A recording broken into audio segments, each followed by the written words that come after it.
ఈ 4,000 ఎకరాలకు సంబంధించిన ఈ ప్రతి రైతన్నకు నేను ఒకటే భరోసా ఇస్తాను. ఈ పెద్ద మనిషి చంద్రబాబు నాయుడు గారు రైతులకు ఇవ్వాల్సిన ఇన్పుట్ సబ్సిడీ ఖచ్చితంగా ఇవ్వాలి. ఇన్సూరెన్స్ సొమ్ము కూడా ఖచ్చితంగా రైతులకు అందరికీ కూడా రావాలి. ఏ రైతన్నకు కూడా ఇవి రాని పరిస్థితి ఎక్కడైనా ఉంది అని అంటే మాత్రం ప్రతి రైతన్నకు నేను ఒకటే చెప్తా ఉన్నా, కళ్ళు మూసుకుంటే సంవత్సరం అయిపోయింది, కళ్ళు మూసుకుంటే మరో 3 ఏళ్ళు ఓపిక పట్టండి, వచ్చేది మన ప్రభుత్వమే. మన ప్రభుత్వం వచ్చిన ఒక నెలకే ప్రతి రైతన్న ముఖంలో సంతోషాన్ని శక్తిగా వాళ్ళకి రాని ఇన్సూరెన్స్ ని ఇప్పిస్తా, ఇప్పుడున్న ఇన్పుట్ సబ్సిడీ ఇస్తాను.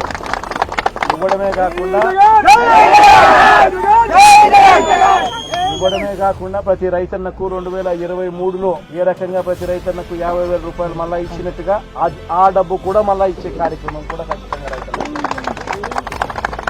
ప్రతి రైతన్నకు నేను భరోసా ఇచ్చి నేను విషయం చెప్తా ఉన్నాను. అధికారంలో మనం లేము, ప్రతిపక్షంలో మనం ఉన్నాం. అంతో ఇంతో చేసే కార్యక్రమం మాత్రం ఖచ్చితంగా చేసే కార్యక్రమం